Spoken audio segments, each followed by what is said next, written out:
d'abord, merci de votre participation à cette cérémonie à la mémoire des déportés et résistants en concentration. Alors, je vais peut-être avoir des propos pas très protocolaires, madame la députée. Comme d'habitude, monsieur le maire. Donc, je salue la présence à la fois de Bernard Branchin, à la fois adjoint, mais aussi président de la communauté de l'agglomération Chauny-Canet d'affaires, et madame la députée, et puis donc les collègues qui m'entourent. Oui, je vais dire, nous vivons des temps très, très incertains. Pour certaines personnes, 6 millions de morts dans les camps de concentration, pour un détail, comme aurait pu dire ou a dit M. Le Pen. Aujourd'hui, je constate d'ailleurs, sauf à faire erreur, il n'y a pas de responsable du Front National. Et je m'en réjouis parce que ça aurait été faire injure à la mémoire de ces personnes mortes dans les camps de concentration. Il y a aussi les négationnistes. Alors actuellement, on les met sur la touche, le Front National, parce qu'il ne faut pas qu'ils fassent tâche. Mais ils y sont depuis longtemps. Et puis ils vont revenir après. Et puis une chose encore plus, une petite touche, j'ai lu ça ce matin à la presse. Alors je peux en faire part. Le Front National souhaite créer un ordre des journalistes, comme il y a un ordre des médecins. Pourquoi? Tout simplement pour pouvoir châtier, entre guillemets, les journalistes qui ne seraient pas rangés aux ordres du pouvoir. Si Mme Le Pen, si tant est qu'elle arrive au pouvoir. Même Trump, Pardon? même Trump n'oserait pas. Voilà. Donc, alors, ça a été démenti, hein, ce n'est pas dans les propositions du Front National. Il n'empêche que c'est quand même un cadre élu régional des Pays de Loire, un cadre du Front National. Alors, ce qu'il dit là, à mon avis, ça peut se mettre en place très rapidement.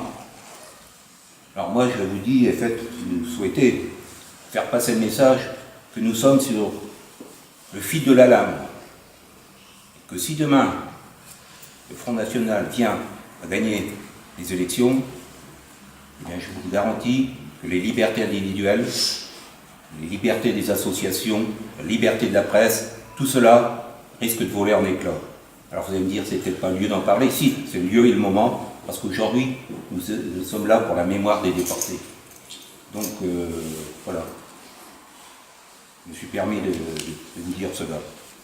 Et puis, bon, c'est pas moi qui l'ai inventé, ça a déjà été dit, mais oublier l'histoire, c'est s'apprêter à le revivre.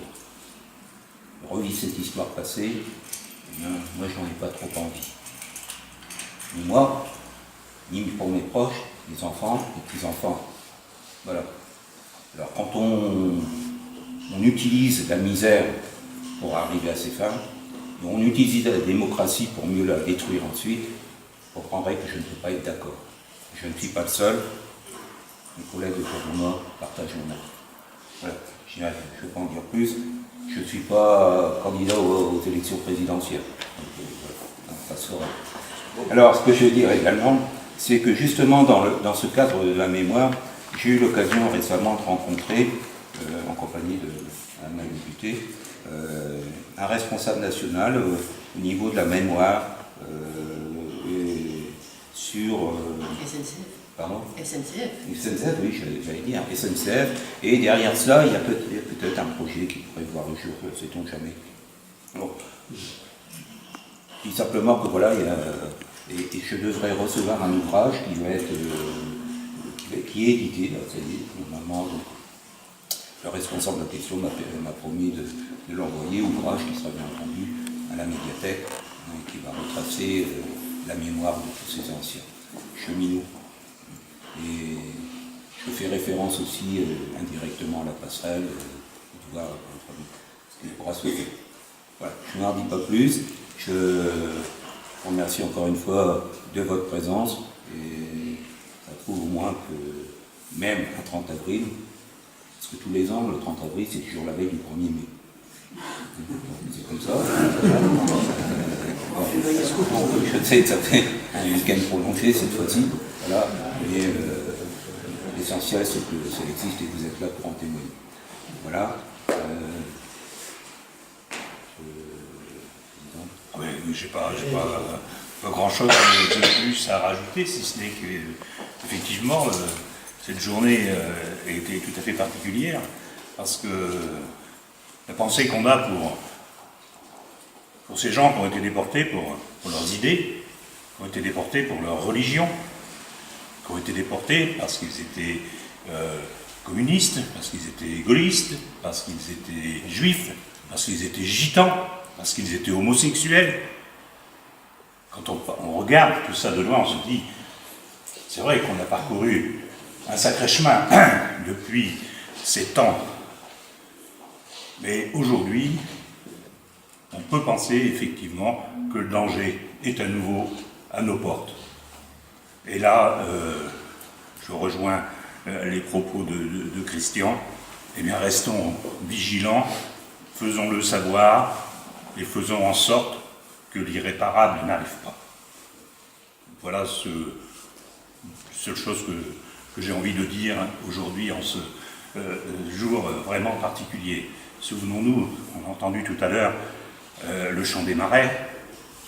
J'ai en tête Louise et Brouillard. Tout ça, c'est aussi notre mémoire collective. Et nous devons effectivement, on l'entend souvent hein, quand on va au musée de la Résistance, etc. Et c'est cet esprit-là qu'il nous faut conserver et qu'il nous faut perpétrer. Ce n'est pas du passéisme. C'est simplement que des gens qui nous étaient proches sont morts pour leurs idées et pour notre liberté. Et que cela, c'est quand même... il y a des moments dans la vie où on n'a pas envie, où il ne faut pas que ça soit remis en cause.